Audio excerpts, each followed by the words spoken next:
आप नारियल का गोला दो 50 बार दो, 10-10, 20-20 गोले दे दो, 50-50 गोले दे दो, मना नहीं है, हैं 2-4-8 झोला भर के दे दो, हम वो भी मना नहीं कर रहे, एक बोरा भर के दे दो उसका मना नहीं, पर श्रीफल की मूलता है, यहाँ नारियल का जो श्रीफल है उसकी मूलता। और कितनी सुंदर बात है, नारियल जो बहन भाई को देती है श्रीफल, हाथ भरा हुआ रखती है, भाई को बहन जब श्रीफल देती है तो भाई वही श्रीफल अपनी बहन को कुछ दक्षिणा अर्थात कुछ रुपया रखकर, कुछ भेंट रखकर, कुछ स्वरूप रखकर, जब बहन इतनी दूर से आई वही श्रीफल भाई फिर बहन को दे देता है, ये ले तू दे दे,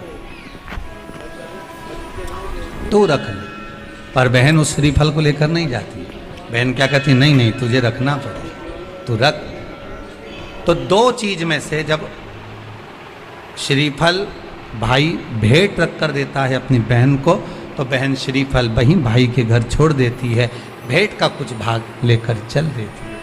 ये बहन का प्रभाव। रक्षा सूत्र को लोगों ने बिगाड़ दिया आज के ज़माने में, तो रक्षाबंधन का भी महत्व लोग नहीं जानते कि कैसे रक्षा सूत्र बनना चाहिए, कैसे रक्षाबंधन होना चाहिए, उसका भी विशेष महत्व होता है भाई। बाहर से बना रहे, उसकी भी मूलता होती है। और एक बात कहूँगा आज रक्षाबंधन पर, आपको अच्छी लगे तो आप स्वीकार करना, ना लगे तो आप छोड़ देना। वैसे भी सीहोर वाला महाराज ताड़ी तड़ी बोले ही बोले है, उसमें क्या दिक्कत, तो बोलने में तो कोई पीछे हटूंगा नहीं। एक निवेदन आप सबसे करूंगा, आपको अच्छा लगे अपने जीवन में उतारिएगा, ना लगे कोई बात नहीं, छोड़ दीजिएगा, पर उतारना जरूर।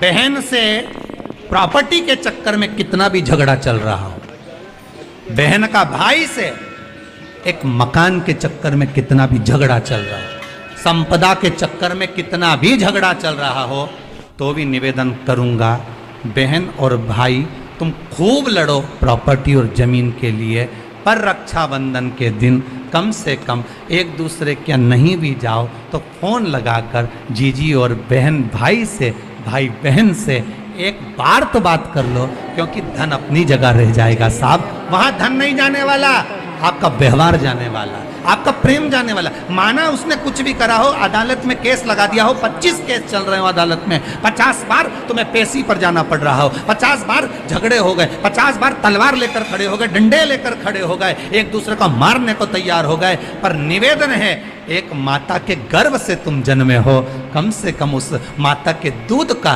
फर्ज अदा करो। और एक बार कितना भी झगड़ा हुआ हो, इस आस्था चैनल के माध्यम से आज रक्षाबंधन के दिन भले राखी बंधवाओ मत बंधवाओ, पर एक फोन लगाकर तो पूछ लो, जीजी कैसी है, कब आएगी बता। या बहन भाई को कह दे रे कैसा है, भूल गया क्या मुझे, भाई भी कह दे, लड़ाई की बात मत करना, आज के दिन बस प्रेम की बात करना कि कम से कम बहन का फोन तो आया। मेरा मन कहता है, मेरा दिल कहता है कि शायद दिवाली पर जितनी आतिशबाजी नहीं हुई होगी उतनी आतिशबाजी आपके दिल में होगी, कि जिससे केस चल रहा है वो फोन लगाकर पूछ रहा है कि भाई ने पूछा बहन से, बहन ने पूछा भाई से, कैसे हो, भाभी से बात कर लो, थोड़ा बच्चों से बात कर लो। माना अदालत में देखा जाएगा, लड़ाई झगड़े सब होंगे, सब कुछ होगा, कौरव और पांडवों की कथा तो देखो रे कितनी सुंदर है, बाहर से बना रहे, कितनी सुंदर है।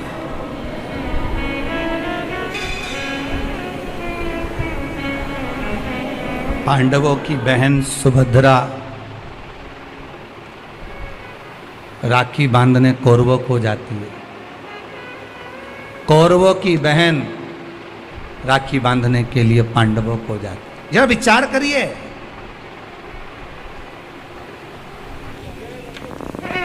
क्या युद्ध के मैदान में लड़े नहीं, क्या युद्ध के मैदान में मरे नहीं, युद्ध अपनी जगह पर है। ब्राह्मण साधु संत और बहन बेटी, ये तीन काल का हरण करती है, इसलिए इन तीनों की महत्वता।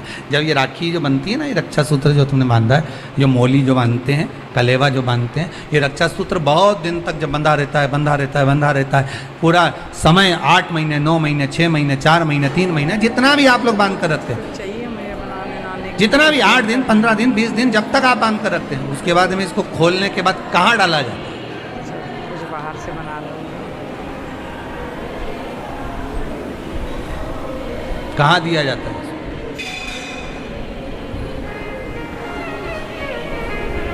वो रक्षा सूत्र को कहाँ डाला जाता है?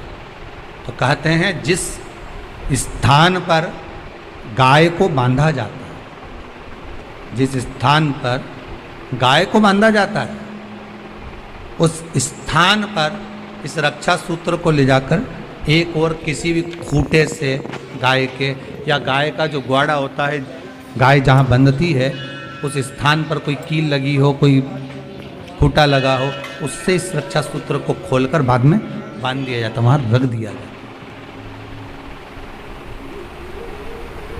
क्यों, किस लिए रखते हैं, क्यों जोड़ा गया इसको?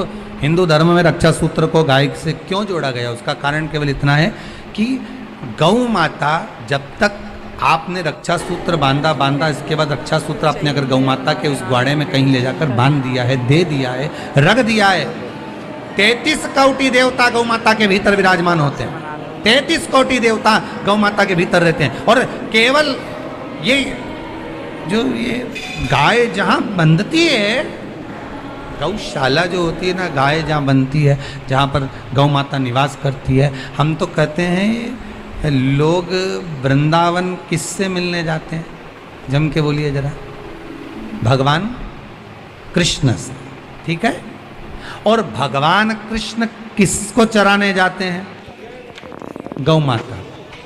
मतलब तुम कृष्ण जी के पीछे और कृष्ण जी गौ माता के पीछे। क्यों? तो उसका सीधा सीधा प्रसंग है कि गाय के ग्वाड़े में, गाय के उस आंगन में, गौशाला आदि में जहाँ गाय बनती है, उस जगह पर अगर आपने रक्षा सूत्र बाद में बंधने के बाद 8-15 दिन, महीने भर, 2 महीने, 4 महीने, 6 महीने, 8 महीने के बाद में आपने वहाँ बांध दिया, रख दिया, तो जिसके हाथ में बंधा होता है उसकी रक्षा स्वयं गौ माता में विराजमान 33 कोटि देवता करते हैं। उसकी रक्षा का सूत्र फिर वो समान, फिर वो आपके नहीं, फिर वो समान। कोई बड़ा काल आ रहा है, कोई बड़ा एक्सीडेंट होने वाला है, कोई ग्रह बेकार हो गया, उसको फिर संभालेगा कौन? वही गौ माता। गाय, बेटी और संत, ब्राह्मण, साधु, सन्यासी, तपस्वी, साधक, उपासक, ये संभाल, ये संभाल। एक नियम ले लो कोई भी, एक साधना भी फीके हो गए, इतना फीका कर दिया विरोधियों ने, इतना फीका कर दिया विधर्मियों ने कि जब देखो जब त्योहार आता है और ये अपनी चाल चलना प्रारंभ कर देते हैं। मावा नकली है, दूध नकली है, मावा नकली है, दूध नकली है, और इनकी निगाह में वो चॉकलेट असली है। घर के पकवान नकली, घर का भोजन नकली, भारत की भूमि पर बनने वाला पकवान, गुलाब जामुन, इमरती, भजिया, पकोड़ा, खोपरा पाक, अपने घर में बनने वाला गुजिया, पपड़िया, सब नकली है। बस बाजार जाओ, रक्षाबंधन का त्योहार है, एक टॉफी भाई बहन को, बहन भाई को दे दे, और इसको त्योहार कहते हो? त्योहार वो होता है जो घर की माँ घर में मिठाई बनाए और बच्चों को खिलाए, उसको त्योहार कहते हैं।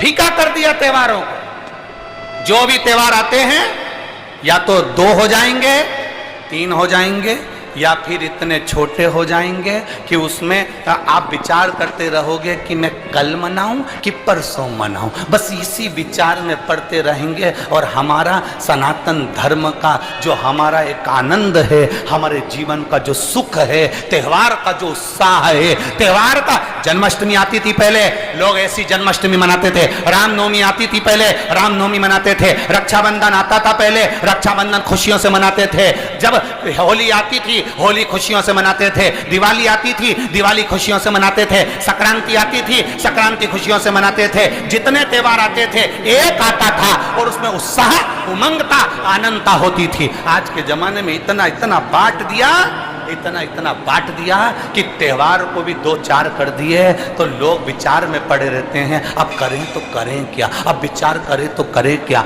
टॉफियों को इतना जरूरी बता दिया कि घर में मेरी माताओं के हाथ की बनी हुई गुलाब जामुन, खोपरा पाक, गुजिया और पपड़िया कोने में पड़ा रहता है, और वो टॉफी एक मूल हो जाती है, एक चॉकलेट मूल हो जाती है। और हम समझ नहीं पा रहे विधर्मियों को, हम सोच नहीं पा रहे कि हमारे सनातन धर्म पर कुठार प्रहार है ये,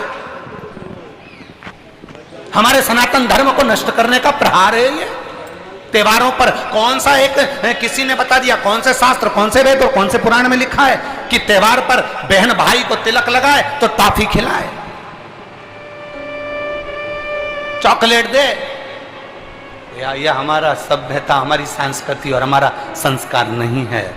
यहाँ तो यह नियम है, बहन भाई को जब राखी बांधे तो बांधने पर उसने अपनी माँ से जो मिठाई बनाई हो वो थाली में रखी हो, और बहन भाई को और भाई बहन को खिलाए, तो माता पिता का आशीर्वाद उसके शरीर में पहुंच जाए, उसके जीवन में। हम किन ओर जा रहे हैं? और हम चिल्ला चिल्ला कर कह रहे हैं धर्म की अधर्म का, प्राणियों में विश्व का हो गया